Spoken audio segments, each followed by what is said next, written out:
Bienvenue au Polysécure épisode pour les curieux. Je suis accompagné de Vicky. Comment vas-tu? Ça va! C'est une belle soirée enneigée. Oui, cette année au Québec, on a de la neige. Alors, tu vois, on en a bien en masse. On est choyés. On a décidé de parler de tout l'aspect technologique dans nos vies quotidiennes, comment ça a changé nos vies, comment les jeunes vivent avec ça maintenant et comment nos parents vivent avec ça maintenant, à quel point c'est pas si inoffensif qu'on nous le vend minimalement et qu'il y a des conséquences énormes à l'usage de ces outils-là, autant sur la santé mentale de tout le monde, autant sur un usage malveillant de ces outils-là. Je pense que c'est pas suffisamment connu. Fait que je vais te laisser commencer avec ça parce que tu as une large expertise dans cet univers-là, puis je suis très curieux d'entendre ce que tu vas partager. Oui, donc moi, j'ai commencé dans ce domaine-là. Quand j'ai commencé mes études en criminologie, je voulais aider les gens. La première chose que j'ai voulu faire, c'est aider les jeunes, surtout pour tout ce qui était la victimisation en ligne. Et c'est une passion qui m'est restée, même si j'ai changé de domaine et tout. Et j'ai eu la chance cet automne de replonger dans cet univers-là. J'avoue que j'avais des raisons peut-être un peu plus personnelles pour le faire. Je suis ma tante maintenant, donc avec mes neveux et mes nièces, je veux tout faire pour essayer de rendre le monde un peu plus sécuritaire pour eux. Donc, je me suis relancée un peu sur justement comment aider les parents à gérer les risques avec leurs jeunes, surtout que ça commence de plus en plus jeune. Avant, on parlait de 13 à 15 ans au début. Maintenant, on parle de 6 ans, 7 ans. Donc, qu'est-ce qu'on est capable de faire en tant que parents? C'est quoi la réalité pour nos jeunes? Qu'est-ce qu'on pourrait faire pour aussi aider nos parents qui sont en ligne de plus en plus et qui malheureusement sont visés aussi. Pas autant que les jeunes, mais de manière différente. Ouais, de manière vraiment très différente parce que tout le monde l'a un peu entendu, la fraude aux grands-parents qui est spécifique pour voler l'argent aux grands-parents. La cible est là. Autant pour les jeunes, c'est pas autant l'argent parce qu'ils n'en ont pas. C'est généralement un peu plus sordide d'ailleurs chez les jeunes. Là, c'est les manœuvres qui sont faites puis ça laisse la place à des prédateurs qui sont... bref, moi, ça me répugne beaucoup, mais ces prédateurs-là existent et ces plateformes-là facilitent énormément leur accès à communiquer avec les jeunes. Puis comme tu le mentionnes, de plus en plus jeunes d'ailleurs, c'est assez effrayant tout ça. Oui, c'est aussi que on s'est beaucoup pas acharné, mais on a pris beaucoup de temps à éduquer les jeunes filles sur les crimes sexuels en ligne. Ce qui était très bien à faire. La seule chose que maintenant j'aimerais, c'est qu'on le fasse aussi pour les garçons parce que c'est aussi un groupe qui est très visé, sous-éduqué parce que souvent on pense que parce que c'est des petits garçons, ils ne seront pas visés, ce qui est zéro le cas. Et aussi que par rapport aux garçons, c'est que tu as beaucoup plus un enjeu de gêne.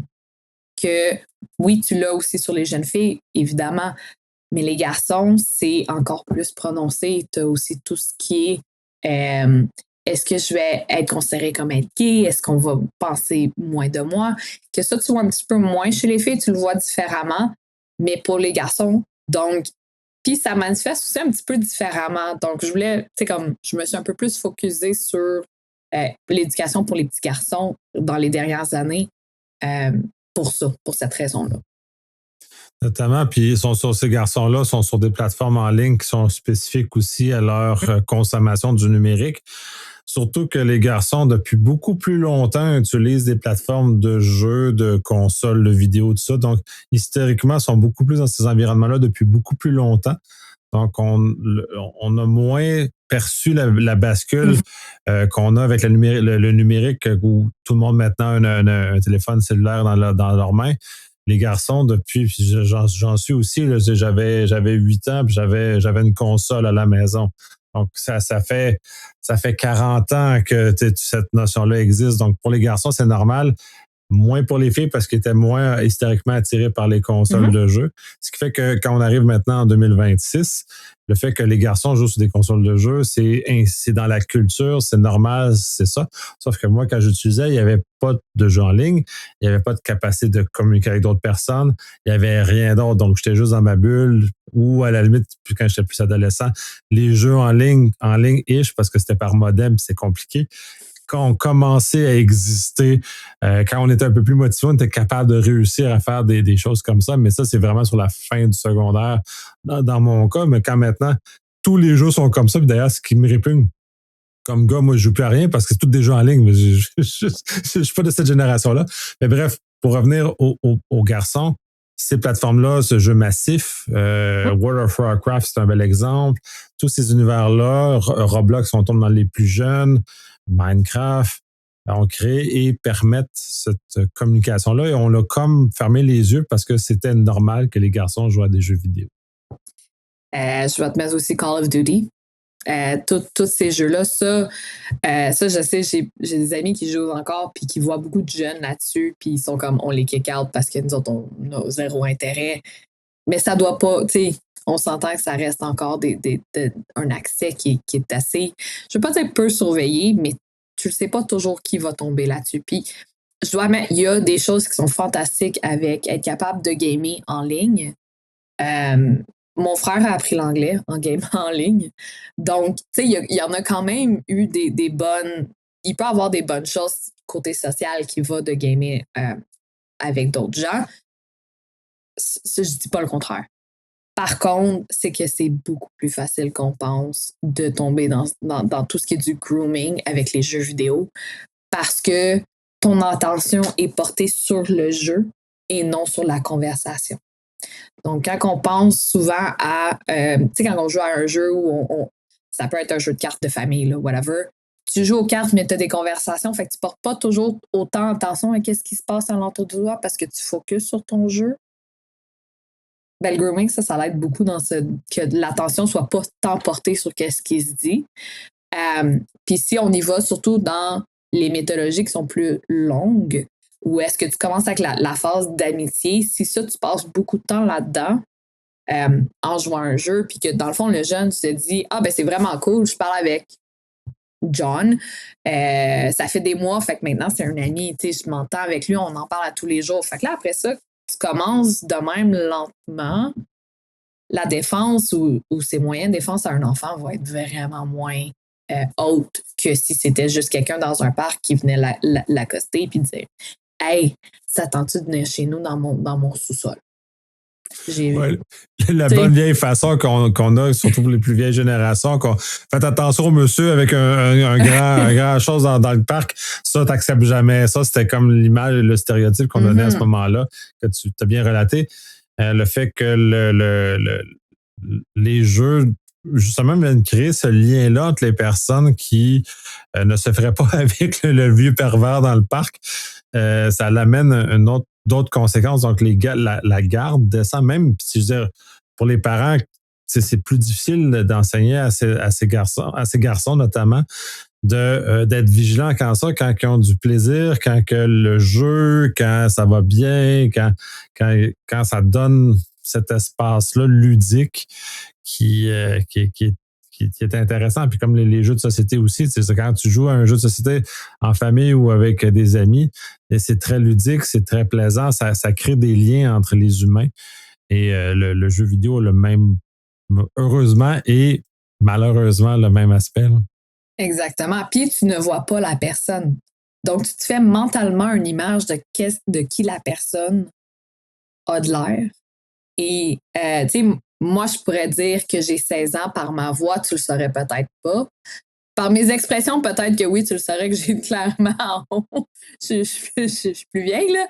Mais de ma voix en tant que telle, tu le saurais pas. La même chose pour un homme, même chose pour... Donc, c'est facile de venir jouer sur l'imaginaire et de dire que t'es aussi une jeune ou t'es aussi un jeune, que t'es capable de relier. Puis, tu sais, moi, je l'ai vu en enseignant cet automne à l'université qu'il y avait quand même une différence d'âge et que les expressions ne fonctionnaient pas. Mais les expériences de jeunesse sont quand même relativement universel. Donc, malgré le fait que ça fait 20 ans que tu as gradué, que tu as terminé ton secondaire, les devoirs de mathématiques sont pénibles à n'importe quel âge, dans n'importe quelle génération. Fait que si un jeune te parle qui a vraiment de la misère avec ses cours de maths, c'est des expériences qui sont facilement, qui vont d'une génération à l'autre. Donc, la relation peut quand même se bâtir là-dessus. C'est pas parce que... Donc, tu es capable de mentir sur ton âge. C'est pas si difficile que ça, surtout quand que tu ne mets pas de photos et tu n'es pas sur des vidéos. Ça, c'est très facile. De toute façon, c'est très facile de mentir sur son âge. Je veux dire, de la nuit des temps, c'est ça. Puis même à la limite de rattraper les expressions des plus jeunes, moindrement que ces prédateurs-là se ramassent dans ces environnements-là, vont capter assez rapidement quelles sont les expressions qui sont spécifiques à des... Puis même à des générations, c'est ça qui est troublant, parce que les jeunes, ils ont... à question d'un âge de différence, les expressions ne sont plus les mêmes. Donc, mais ils vont être capables de capter relativement rapidement et d'adapter la conversation en conséquence rapidement. Puis justement, sur la base de la confiance, parce qu'ils ont souffert. La souffrance scolaire est un beau lieu commun que tout le monde peut s'y retrouver et compatir ensemble. Puis, qu'est-ce qui rejoint le plus les gens? Trauma bonding. Donc, ou haïr la même chose. Ça, c'est souvent les deux façons de baser des amitiés ou baser des points communs. C'est sur des choses qu'on déteste ou des choses qui nous ont marqués. Oui, c'est ça. Fait que c'est très facile de construire sur ces éléments-là. Puis surtout que les jeunes, puis là, tu parlais que ça commence quand même assez jeune, puis pour l'avoir vu aussi, avant, peut-être si on parle de jeux vidéo, autour de 6 ans, ça va commencer. Comme on n'est même plus avec la contrainte d'écrire, on peut parler maintenant, c'est encore plus facile. Ils sont pas obligés d'avoir une capacité de rédaction qui est suffisante pour être capable de communiquer, fait qu'ils vont juste parler. C'est encore d'autant plus facile. Ouais, tout ce qui est vocal ou voice type est l'enfer pour ça, parce que justement, ça enlève, comme tu dis, des barrières qu'on avait un peu avant, qui, je ne veux pas dire qui protégeaient indirectement ou qui limitaient l'accès.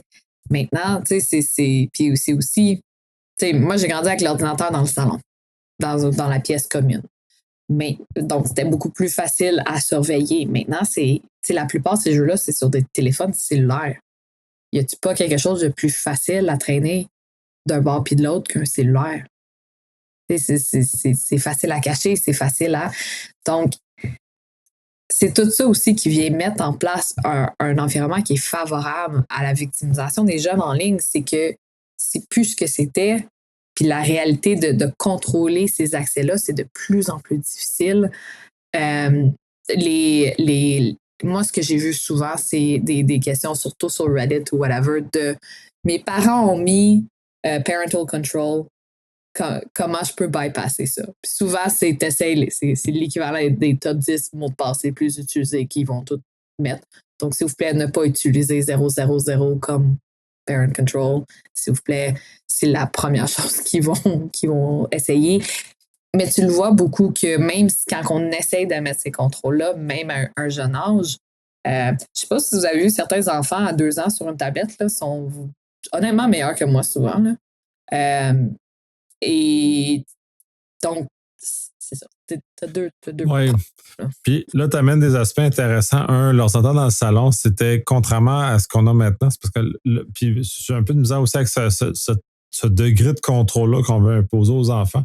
Parce que l'ordinateur dans le salon avait l'avantage d'être la pudeur de l'enfant faisait qu'il ne faisait rien sur cet ordinateur-là ou allait à 3 heures du matin, aller taponner en cachette, des choses comme ça. Fait qu'on avait un autre environnement de réflexion qui n'était pas un contrôle direct, mais un contrôle parce que tu savais que si tu faisais ça devant tes parents, il y avait des conséquences.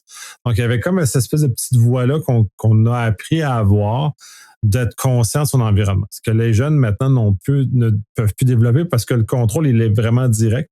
Comme tu le mentionnes, il est technologique et il est maladroit aussi à certains égards. Et ça va amener à ce qu'ils vont développer des stratégies pour les contourner. Là, tu mentionnais des choses sur Reddit, par exemple. Et ça, j'en ai vu abondamment. J'ai eu des enfants. J'ai essayé ces contrôles parentaux-là. Les compagnies technologiques sont médiocres pour les mettre en place parce que clairement, ceux qui le développent n'ont pas d'enfants. Parce que si tu as des enfants, tu comprendrais que ce que tu fais là, c'est pas bon. c'est inutile. C'est ingérable pour le parent parce que là, puis je dis, j'ai beaucoup d'habileté en technologie et j'étais confus sur comment ça fonctionnait, ces éléments-là. Fait que j'imagine que les parents qui n'ont aucune base technologique, eux autres, ils vont juste abandonner. À la première, ils vont abandonner tout de suite, ça ne sert à rien. Puis, dans l'absolu, c'est peut-être pas la meilleure façon, puis c'est peut-être le responsable des plateformes, à mon avis, de donner des outils pour aider globalement à le faire pour pas que le parent se retrouve dans un contexte à devoir jouer la police, parce que c'est ça aussi ça revient. On est une espèce de contrôle absolu sur ton enfant, ce que je trouve un peu particulier comme approche, mais les outils, bref, sont Le contrôle total ne fonctionne pas. T'sais, on le sait tous, tous les enfants qui avaient des parents extrêmement stricts, c'était les premiers à aller faire le party. C'était les premiers à être dans le champ en train de je finirai pas la phrase, mais ceux d'un âge, je les savent toutes. Là. Donc, ça ne marche pas. Contrôle total, non. Ce qui pourrait le plus fonctionner, c'est d'avoir être capable de communiquer avec son enfant puis que son enfant te fasse confiance, de venir t'en parler s'il se passe quelque chose. Va être le meilleur contrôle. Là, je dis contrôle parental, mais sans vouloir dire du contrôle dans soi-même. Là. Et d'être capable de dire, que ton jeune vienne te communiquer quelque chose sans avoir peur. Sans avoir peur de représailles. Tu sais, de pas se faire chicaner. Il n'y a pas un enfant qui veut se faire chicaner. Il n'y a pas un enfant qui veut se faire enlever sa tablette pendant 2 semaines parce qu'il est allé dire la vérité, qu'il est allé demander de l'aide. Donc, de favoriser des environnements favorables à la communication risque d'être le meilleur contrôle parental que le contrôle parental technologique pour beaucoup de choses. L'éducation. Puis ça, c'est beaucoup plus dur à mettre en place que 000 comme mot de passe. Oui, ben, notamment, là, mais ça prend du temps. Puis comment on peut établir ça? Parce que moi, j'ai pas nécessairement une expérience, pas que j'ai des problèmes avec mes enfants, mais pour des raisons qui ont été faciles pour moi, notamment parce que j'avais pas des garçons. Déjà là, c'était plus facile. Puis justement, parce que, comme tu l'as clairement mentionné, les filles ont été largement plus encadrées face à ce genre de choses-là. Comment on peut amener cet espace de communication, surtout que les enfants et les garçons particulièrement deviennent rebelles très facilement et très rapidement. Et comment on peut créer ce twist-là? Parce que moi, j'ai aucune idée comment on peut, parce que j'ai le vieux modèle de mon époque qui n'était littéralement inefficace maintenant puis qui ne marche plus, là. C'est de commencer avec quelque chose de petit qui, et d'un, n'a rien à voir avec la technologie. C'est comme quand ton gars ou ta fille, OK? Quand ton enfant fait un mauvais coup, tu sais, comme, ou qui fait une niaiserie ou whatever, à la place de le punir, si ça l'a pas comme mis un dommage à une autre vie ou quoi que ce soit, commencez petit. Tu sais, moi, j'avais vu une expression de parents qui disaient « Je suis contente que tu me l'aies dit. Merci de me l'avoir dit. » Tu sais, ça peut être j'ai tourné le gazon puis j'ai cassé la vitre sans faire exprès, il y avait une roche. Ben, à la place de chicaner, de juste dire merci de me l'avoir dit. Je suis contente que tu m'en aies parlé. C'est des choses qui arrivent. On va réparer ensemble. Cette approche-là, ce déclic de commencer à juste dire je suis contente que tu m'en aies parlé, on va régler ça. Juste ça, cette approche-là de commencer lentement. Ça n'a pas besoin d'être technologique, là, mais juste d'être une personne de confiance pour tout et n'importe quoi. Puis après ça, oui, il y a de l'éducation là-dedans des deux côtés. Là. Je veux dire, c'est pas parce que si, admettons, il y a eu de quoi, oui, OK, des conséquences. Moi, je suis pas là-dedans qu'il y a 0 conséquence. Mais tu peux être capable d'avoir des conséquences sans être comme les modèles d'autorité que les personnes plus vieilles ont eu comme modèle de parents. Tu sais, comme d'avoir eu comme parents. Tu sais, c'est vraiment juste commence avec des choses basses, commence à avoir des tu sais, comme si même toi, en tant que parent, t'as fait une erreur, excuse-toi. Remets le lien en confiance que, hey, regarde, moi aussi, j'ai fait des erreurs. Ça l'arrive. Mais on va réparer ça.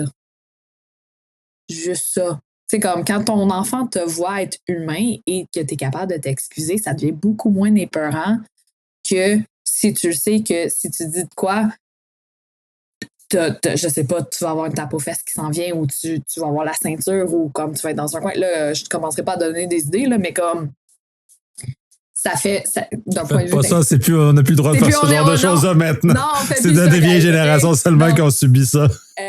Mais tu sais, c'est beaucoup plus facile de venir parler à quelqu'un qui va être réceptif que comme quand t'as pas peur de la conséquence qu'il va avoir. Donc, oui, il doit avoir des conséquences, mais pas en avoir peur. Oui, ben d'amener la confiance. Puis l'autre pendant à ça, c'est comment on peut aider les jeunes, notamment les jeunes garçons, à déceler les problèmes ou déceler qu'ils glissent vers quelque chose qui est potentiellement toxique pour eux autres, parce que c'est très difficile. Ce qu'on a parlé jusqu'à présent, ben, les adultes qui veulent tromper les jeunes, justement, vont aller peser sur des choses, sur des symboles qui sont faciles, puis que les jeunes vont réagir. Comment on est capable de lever la twist, comme ce que tu dans mon temps, c'était parle pas aux étrangers, embarque pas dans l'auto d'un étranger, c'est mal. Ce qui était facile comme concept, parce que dans le monde physique, c'est le lien de causalité est assez évident. En virtuel, c'est beaucoup plus difficile. Puis on en a parlé justement de la difficulté de la création de liens vient comme un peu descendre. Comment on fait pour réactiver une saine paranoïa chez l'enfant? Ça, c'est vraiment la question à 1000 piastres.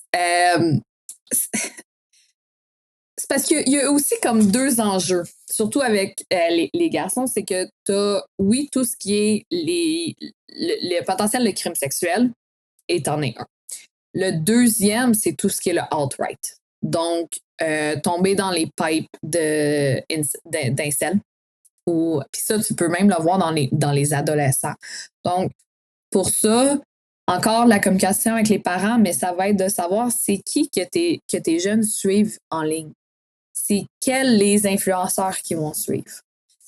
C'est quoi les messages qui sortent de ces plateformes-là. Puis là, je ne veux pas nommer de plateforme parce que je ne veux pas donner d'idées, mais je pense qu'il y en a plusieurs noms qui viennent déjà à l'esprit. Puis c'est de voir aussi, j'avais lu une étude qui parlait justement des jeunes garçons qui avaient des sœurs. Donc, comment ils commençaient à voir leurs sœurs. Et ça pouvait déterminer dans quel... s'ils tombaient dans une pipeline qui était plus alt-right, c'était de voir est-ce qu'il traite sa sœur en disant c'est sa job de faire le lavage. C'est comme sa responsabilité et commencer. Puis c'est comme ça que tu es capable un peu de voir qu'est-ce qui se gage. L'autre affaire qui ressort, que je vois des jeunes, que c'est l'hypersexualisation, mais qui se prennent vraiment jeunes. Puis ça, c'est même entre amis. Tu sais, c'est qui va perdre sa virginité plus tôt? Qui est-ce qui va... oui, je sais. Mais comme... C'est des compétitions qui, surtout comme un adulte, c'est complètement absurde. Là. Je comprends qu'à l'adolescence, il y a une... Je parle pas de l'enfance, je parle de l'adolescence. Ouais, quand les hormones ont kické in, que cette réflexion-là, OK, je peux imaginer, parce que j'ai passé par là. Mais à l'enfance, j'ai beaucoup de misère à concevoir qui vont se compétitionner sur ce genre de choses-là quand les hormones n'ont pas encore kické in. Donc, ce n'est pas biologiquement éveillé chez eux. La préadolescence, ils commencent là à voir les filles. Right? Parce que surtout s'ils ont été exposés, surtout aux réseaux sociaux, avec qu'est-ce qui est cool, qu'est-ce qui l'est pas, qu'est-ce qui... Tu sais, fait que c'est beaucoup ces influences-là à monitorer, à gager, right? Je pense que l'émission Adolescent sur Netflix l'avait très bien montré à quel point que ça commençait jeune et vicieux. Tu sais, tu le voyais sur les réseaux sociaux. Moi, il y en a un réseau social qui m'a le plus surpris récemment pour tout ce qui était les chats pour les jeunes, c'était Google Earth, Google Maps. Donc, ils se mettaient des points dans l'océan, puis il y a des conversations de jeunes. Ça m'a surpris parce qu'il y a quand même l'ingéniosité là-dedans que j'avais pas anticipé. Pas que j'avais pas anticipé, j'aurais peut-être dû, mais... donc, oui. Donc, ils utilisent, puis vu que c'est pas monitoré par grand-chose parce que c'est Google Earth, Google Maps, ça donne plusieurs conversations. Et là, tu peux les voir qui planifient des événements, qui peuvent planifier des... Mais c'est ouvert à tous. Si tu pognes le bon point dans l'océan ou des petites îles, tu es capable de le voir, ces conversations-là. Puis là, après ça, c'est n'importe qui peut savoir où est-ce que les jeunes vont être. Donc. Ouais, ben, ça faut pas. Puis malheureusement, les adultes ont tendance à faire ça, à sous-estimer l'imagination des enfants, parce que les enfants ont aucune limite à leur imagination. Ils vont trouver tout et n'importe quoi. Puis c'est celle de Google Maps, c'est là, je suis fasciné, puis je fais comme, wow, quelle bonne idée. Ouais, mais c'est ça, moi aussi, au début, je regarde. Quelle bonne idée, mais en même temps, c'était peurant parce que c'est une mauvaise bonne idée. Mais à quel point ils ont réussi à tordre un système qui n'était pas prévu pour ça. Puis c'est tout le problème de comment on a conçu. Puis là, on remonte au Web 2.0, on remonte loin quand même. À toute cette capacité-là que l'utilisateur devient le créateur et contribue à la plateforme et tout ce modèle-là. Au début, c'était pas grave parce que c'était majoritairement des adultes, la technologie n'était pas dans les mains des enfants. Mais quand tout ça a changé dans les, disons, 15 dernières années, on n'est plus tout à fait dans la même place. Puis ces technologies-là n'ont jamais été pensées. Là, Google Maps n'a jamais mis des filtres parce que ça n'a jamais été même un modèle où on peut anticiper que ça allait arriver. Mm-hmm. Mais mais bref, je suis comme c'est wow. J'ai eu la même réflexion. Ça flash. J'étais comme, guys, je pense ouais, guys, ça a brisé le système. Qu'est-ce que je voulais que je vous dise? Mais tu sais, moi, je me souviens quand Snapchat avait sorti la géolocalisation, que je m'étais dit, ça va être le bordel pour les jeunes. Et là, j'en ai entendu parler de d'autres applications que là, tu sais, Instagram maintenant est aussi sorti avec la géolocalisation. Tout là, je suis comme, ça non plus, là, c'est pas fameux. Surtout quand je vois, tu sais, certains jeunes que j'ai entendu parler de maisons de jeunes qui racontaient que ils vont mettre des stories en disant, moi, je suis ici, puis je vais adder tout le monde sur Snapchat qui est dans le coin qui me met un cœur. C'est des portes d'entrée très faciles. Là, après ça, tu as des challenges. Parce que Snapchat, quand même, pour avoir les streaks, tu sais que ça fait 3000 jours, je sais pas, que vous chattez à tous les jours. C'est long, 3000 jours par ailleurs. Là. J'ai une de mes amies qui l'a avec une autre de ses amies, puis je suis comme, mais comment? Elle dit, ben moi, j'étais là dès journée 1 de Snapchat. Fait comme, c'est ça. Mais tu sais, ils se parlent parce que, justement, ça fait un aspect de compétition. Qui est-ce qui peut parler avec quelqu'un le plus long, tu sais, pendant le plus de jours? Bon, mais si t'as pogné la mauvaise personne, ton grooming commence à être beaucoup plus facile, là. Puis là, en plus, t'es proche. Tu sais, en géolocalisation, t'es proche. C'est pas si dur que ça. Puis là, après ça, ben là, on se souvient tous de ce qui se passait après l'école secondaire. Ça n'a pas dû changer de ma génération ou ta génération. Ça doit être encore la même chose. Donc, il y a quand même beaucoup d'opportunités quand tu sais sont où les jeunes puis quand ils sont ouverts à parler à n'importe qui parce que c'est un signe de popularité de qui va avoir plus de contacts, plus d'amis, plus de... Fait que encore, tu rentres dans des dynamiques qui sont extrêmement... dangereuse, mais que pour des jeunes, c'est « mais je suis populaire. J'ai beaucoup d'attention. » Ouais, ben t'as l'attention. Puis les plateformes sont designées pour attirer ça en plus, ce qui est un peu pervers sur le fonctionnement de celle-ci, parce qu'elles vont favoriser justement cette espèce de besoin qu'on a qui est de reconnaissance, mais on n'a pas besoin de reconnaissance d'avoir 3 millions de followers. Le besoin de reconnaissance, généralement, c'est dans le cercle immédiat, la famille, les amis immédiats. C'est pas un inconnu sur Snapchat, mais les connexions dans le cerveau ne font pas la différence entre l'inconnu sur Snapchat versus la famille. Donc, ces réseaux-là amplifient cet élément-là. Et les méchants l'ont vite compris puis ils s'en servent. Tu sais, moi, je me souviens quand le plus gros danger, c'était MIRC.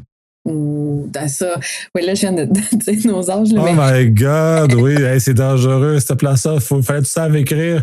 Fallait savoir écrire, puis écrire vite, puis être capable de suivre 5 conversations en même temps. Alors, on n'était pas dans le même univers que maintenant. Là. Mais après ça, moi, quand j'étais au secondaire, c'était Hot or Not. Ça, c'était quand les jeunes se mettaient les photos sur ces sites-là. C'était tout au secondaire et se rataient. Puis là, on est rendu là-dessus. Fait qu'il y a quand même eu j'ai l'impression qu'on a rajouté les pires parties de nous autres qu'on faisait, puis on l'a mis dans une application. Dans plusieurs applications, dans le fond, là, mais juste ça. Puis après ça, tu sais, je regardais tout ce qui est les Twitch, les streams, que les gens vont dire, OK, bon, ben moi, je vais follower n'importe qui me follow. Et après ça, tu rentres là-dedans. Qui est-ce qui fait quoi? Après ça, souvent par caméra, quand les jeunes se filment en train de jouer à des jeux vidéo, tu vois leur chambre, tu vois qu'est-ce qu'il y a alentour. Donc, tu es capable de voir qu'est-ce que ces jeunes-là aiment en plus du jeu vidéo. Donc, ça l'amène d'autres conversations. Donc, tu restes encore dans de l'amitié jusqu'à temps que tu rentres dans des conversations qui peuvent être plus explicites. Non, en disant ça, quand que j'ai fait ma maîtrise, j'avais aussi énormément de gens qui disaient « You know what, moi, je rentre même pas dans l'amitié, je rentre directement dans le contenu sexuel. » Puis dans l'aspect compétitif, ça fonctionnait énormément. Honnêtement, ça fonctionnait beaucoup plus que j'avais pensé. Mais c'était vraiment dans la compétition. Puis ça, c'était beaucoup plus pour les petites filles, dans les adolescentes. Puis là, ben, t'avais l'esprit de « Ah ben, il est plus vieux que moi, puis il me trouve belle, donc je dois être spéciale. » Ah, ça, c'était l'enfant. C'était vraiment une mentalité. Puis moi, ça, je vais toujours m'en souvenir au secondaire. C'était ceux qui sortaient avec les gars qui avaient gradué il y a une couple d'années, c'était eux autres qui étaient les plus cool. Maintenant, je regarde ça, puis je suis comme « Oh my God, mais qu'est-ce qu'on pensait? » Mais ça reste encore là-dedans. Puis dans ces chats-là, ceux qui allaient directement au sexe, c'était beaucoup, beaucoup de jeunes un petit peu plus vieux, donc en bas de 22. C'était souvent avec des victimes qui connaissaient relativement un peu de l'école secondaire. Donc, ton stranger danger n'était pas si stranger danger parce que c'était quelqu'un qui était dans la même localisation. Quand il était plus loin, là, tu avais un peu plus de friendship forming parce qu'il n'était pas à côté. Mais quand il était à côté, tu avais beaucoup plus de contenu sexuel très rapidement. À ce point-là, ça, je suis un peu surpris, mais en même temps, pas tant. Là, ça me fascine, mais encore là, c'est toutes des choses parce que tu parles justement les hommes plus vieux, les filles vont être attirées par les hommes plus vieux, cette espèce d'image-là qui, je crois, de tous les temps existait aussi, mais elle est juste surutilisée par ces prédateurs-là ou ces personnes-là qui veulent. Ces prédateurs sont peut-être un peu élevés parce qu'il y en a qui sont pas nécessairement des prédateurs, ils veulent juste abuser, mais c'est pas nécessairement comme des. Parce que bref, toute cette strate-là qui veulent consommer. Des jeunes filles ou des jeunes garçons facilement. C'est très épeurant vu comme ça, puis cette industrialisation-là. Puis en même temps, le fait que la localisation est maintenant très facile, parce qu'à une époque, c'était plus difficile d'avoir la localisation, un peu comme tu dis. Effectivement, s'il fallait que tu te déplaces 500 km pour rejoindre ta victime, j'y pense à 2 fois. Quand elle est à 2 km de chez vous, c'est pas la même. C'est pas la même chose. Puis en même temps, je te dirais, je ne cache pas que je suis très étonné de la vitesse à laquelle ça clique, ça passe d'un à l'autre. Et pour comment les jeunes cliquent aussi vite que ça là-dedans, ça me scie en deux. Dans mes résultats de maîtrise, j'avais vu que ce qui menait le plus souvent à un contact hors ligne, c'était la persistance. Ce qui était le mot fancy pour dire être le plus gossant possible. Donc, il y avait énormément de gossage. Donc, ils gossaient sur le sujet. Puis, à un moment donné, la jeune allait perdre patience ou elle arrêtait de se battre, d'arrêter. Puis, souvent, il y a beaucoup, beaucoup de jeunes qui avaient beaucoup de people pleasing. J'ai pas le terme en français, là, mais qui voulaient plaire. Fait que oui, ils disaient d'arrêter, mais bloquer n'était pas aussi facile qu'aujourd'hui, peut-être. Donc, il y avait encore, la porte restait encore ouverte, puis ça se réessayait tout le temps. Puis à un moment donné, ben, c'est sûr que ça l'a pas aidé. Mais là, ça date un petit peu. Donc, aujourd'hui, j'assume que la technique d'être persistant doit continuer à fonctionner parce que ça fonctionne aussi avec les adultes. Donc, c'est ça. Mais moi, c'est ça a été un des résultats qui m'avait le plus surpris. Ça a été à quel point les conversations sexuelles avaient été rapides. Moi, je m'attendais à ce qu'il y ait eu beaucoup, beaucoup de grooming. Mais ça, c'était avec souvent des victimes qui étaient un petit peu plus vieux. Donc, qui allaient directement au sexe. Ça, c'était souvent, il y avait 15-16 ans environ. Donc, il y avait déjà un peu de curiosité. Il y en avait qui avaient déjà eu des relations. Fait que c'était peut-être, comme vu de manière moins dangereuse que quand tu avais 11 ans. Là, après ça, moi, de ce que je voyais et que je lisais, parce que j'étais beaucoup plus, j'ai beaucoup plus étudié l'art. Donc, c'était beaucoup de conversations. C'était, je lisais ça, puis je me disais, la jeune amant, c'est sûr qu'elle ment. Là. Comme, tu lis, puis c'est là que je voyais aussi qu'il y avait l'aspect de vouloir être cool, d'être vu comme cool. Donc, tu avais aussi beaucoup de ça. Mais ça reste encore que le crime, c'est tout conversation sexuelle avec une jeune, reste du leurre informatique. Mais de ce côté-là, il y avait aussi beaucoup de mettre plus que, je ne vais pas dire que le client demande, là, mais plus que la réalité était là.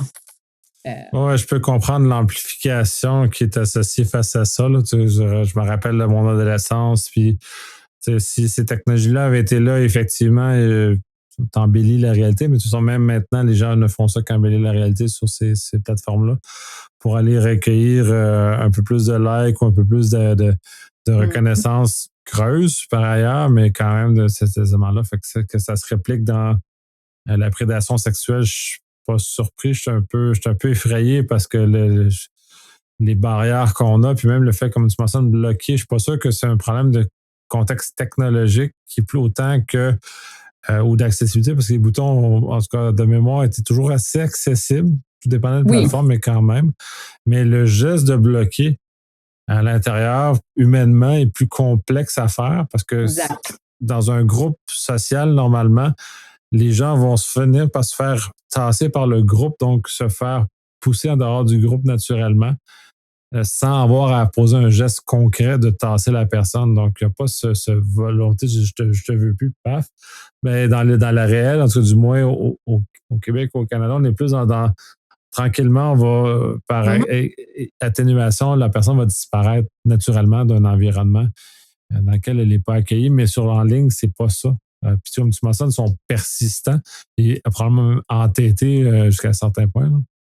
Il faut penser que ça, c'est pour tout le monde, c'est beaucoup plus facile de dire ce qu'on pense en ligne que de le faire en pleine face. On dit, il y en a qui vont dire beaucoup des choses en ligne qu'ils ne diraient jamais en pleine face d'une personne. Puis ça, c'est ce qu'on voyait. Je pense pas que ces jeunes-là, comme moi, j'ai étudié ou quoi que ce soit, auraient été capables de dire ce qu'ils ont écrit en ligne. Comme le dire à quelqu'un face à face. Mais c'est aussi que, quand c'est en ligne, souvent les jeunes, on le voit comme c'est un jeu. C'est pas vrai, c'est sécuritaire, ils sont pas devant moi. Ce qui est vrai, jusqu'à un certain point. Si tu as mis ta localisation en ligne, puis que je sais où est-ce que tu t'en vas parce que tu mets des stories live de tout ce que tu fais, ce risque-là, il faut connecter ces deux morceaux-là aussi souvent. Là. C'est dans un écran, si tu fermes l'écran, tes risques sont moindres pour une attaque physique. Par contre, si tu passes absolument tout de ta journée, en tout temps, à ta localisation précise, tu viens de remonter tes risques.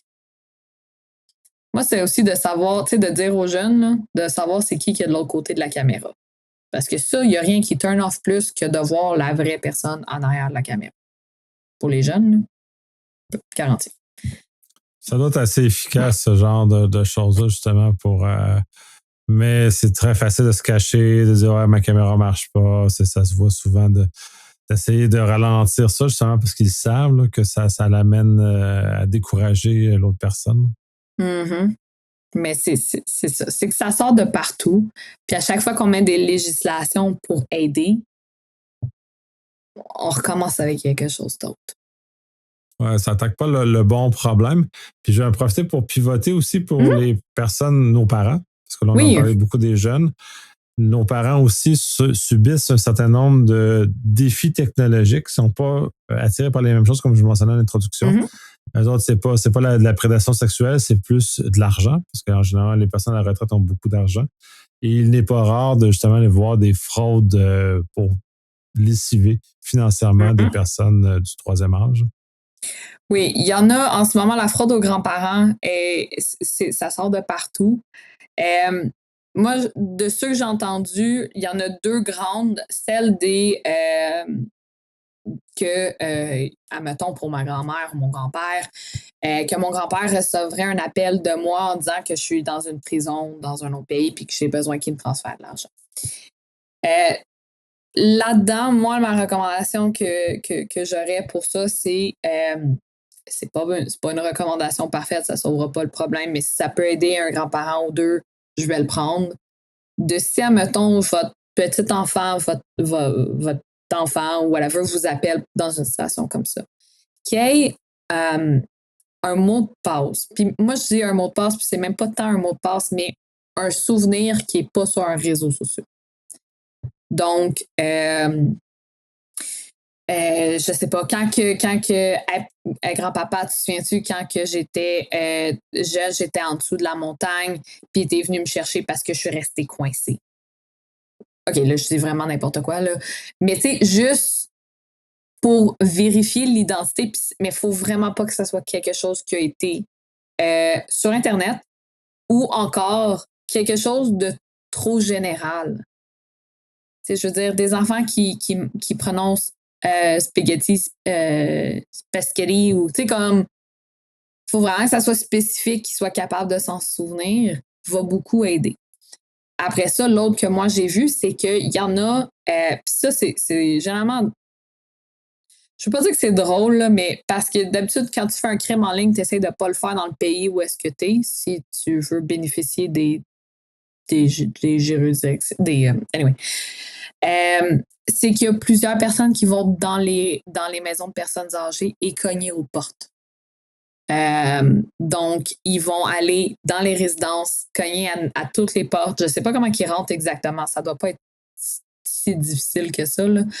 Et là, vont venir dire « Je travaille chez Desjardins ou n'importe quelle autre banque ou caisse. Voici une fausse carte d'identité qui prouve que je travaille là. Il y a eu un problème avec votre compte. Est-ce que vous pouvez, tu sais, voici une nouvelle carte, je vais prendre votre carte, donnez-moi votre NIB juste pour être sûr, je peux la briser. » Donc ça, puis en personne est beaucoup plus effectif qu'on peut le passer parce que là, on a mis beaucoup d'emphase sur les fraudes Internet, mais la personne reste encore favorable pour justement les grands-parents. Après ça, pour tout ce qui est fraude, pas juste fraude en ligne, parce que oui, il y a l'argent, mais il y a aussi beaucoup d'isolement avec les personnes âgées. Les fausses amitiés. Donc, on a un peu entendu tout ce qui est le pig butchering qui rentre là-dedans. Pig butchering et c'est toute cette victimisation-là doit avoir le meilleur customer service pour aider les personnes âgées à setter up leur account sur un Bitcoin que j'ai jamais vu de ma vie. Parce que moi, j'ai essayé d'aider mes grands-parents sur leur et j'ai jamais été capable. Donc, j'ai aucune idée comment ils ont été capables d'aider. Great customer service, malheureusement pour toutes les victimes.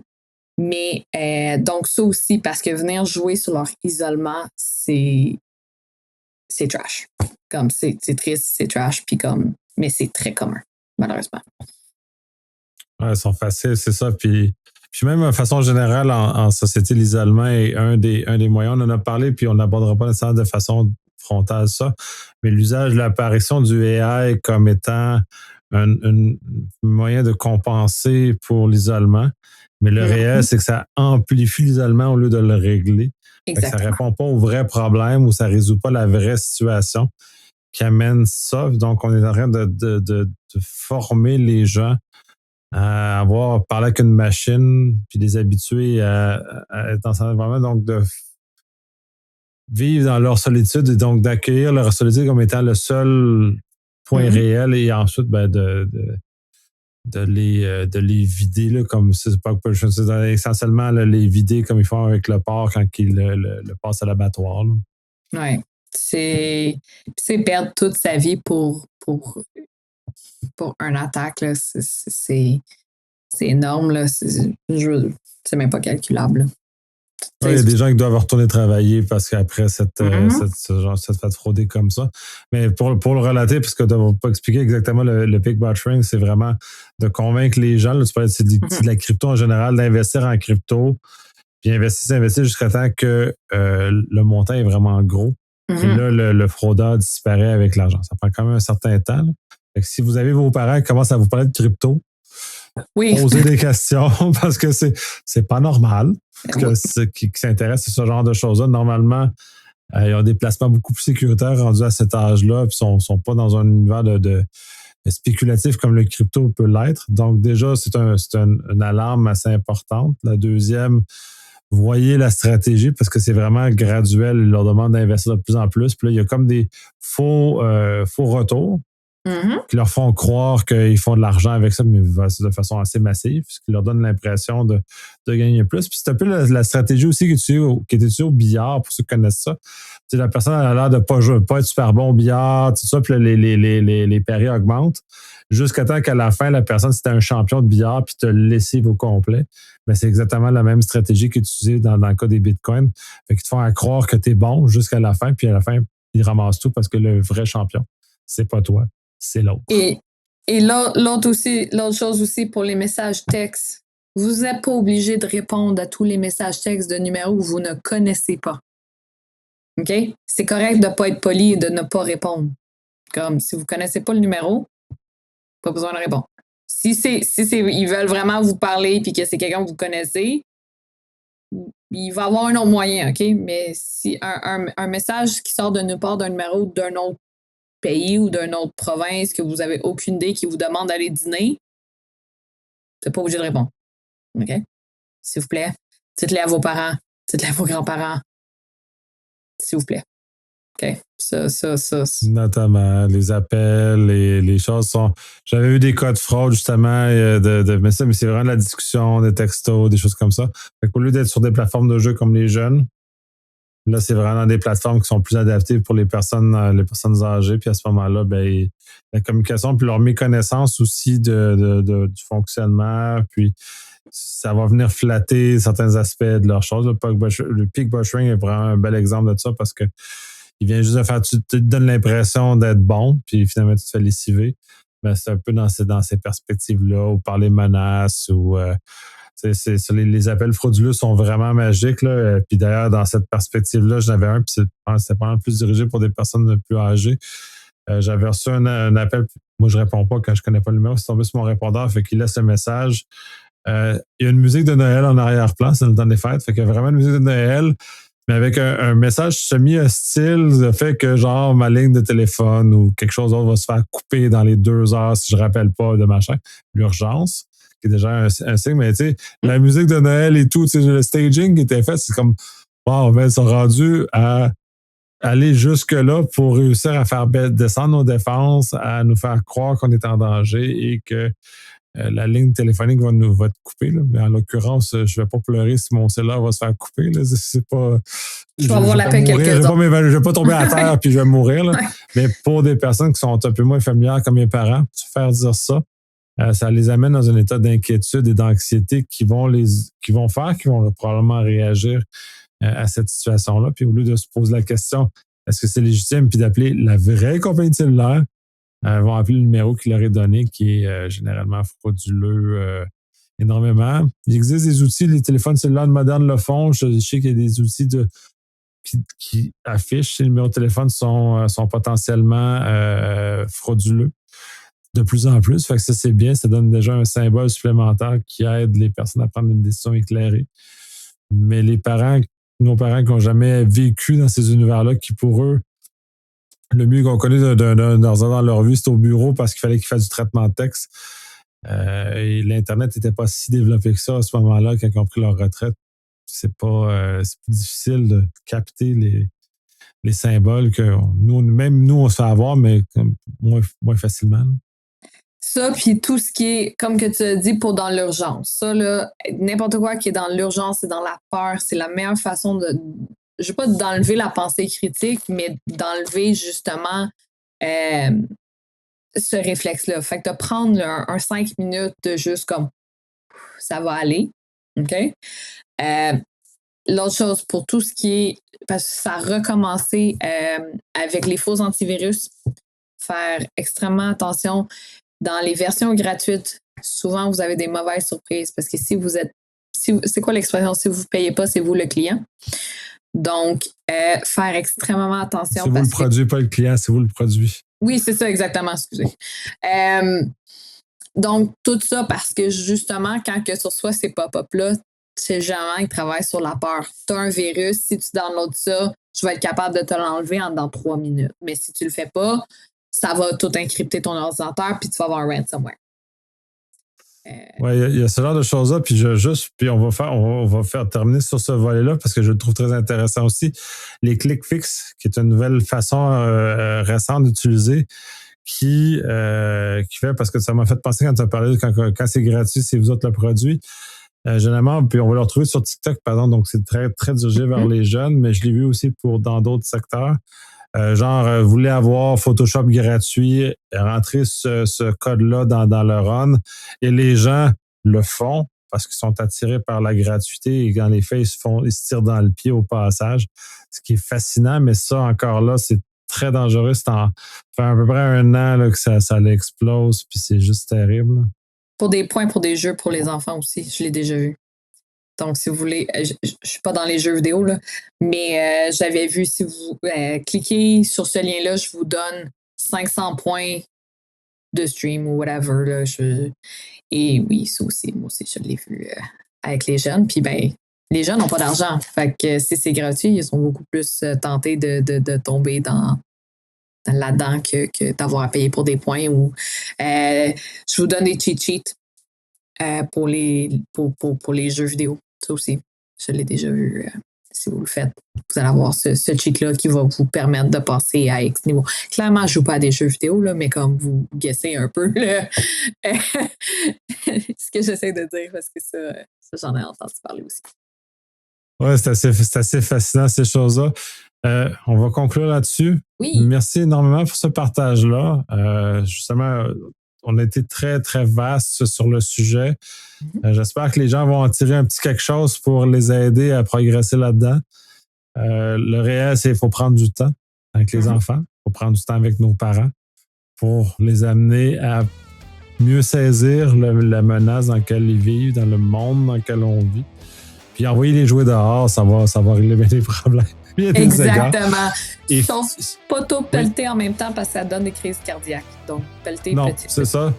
Socialisation dans le monde réel, pas dans le monde virtuel, c'est mieux, c'est bon. Ça nous aide aussi à déceler plus rapidement les choses qui sont anormales. C'est une partie de comment la socialisation aide les humains à aller ensemble. Bref, je te remercie énormément. Ça me fait plaisir. Je suis toujours contente de pouvoir aider des parents à naviguer ce landfield-là de menaces pour leurs jeunes et essayer d'avoir un futur meilleur pour nos aînés et nos plus jeunes, futures générations. Donc, merci beaucoup.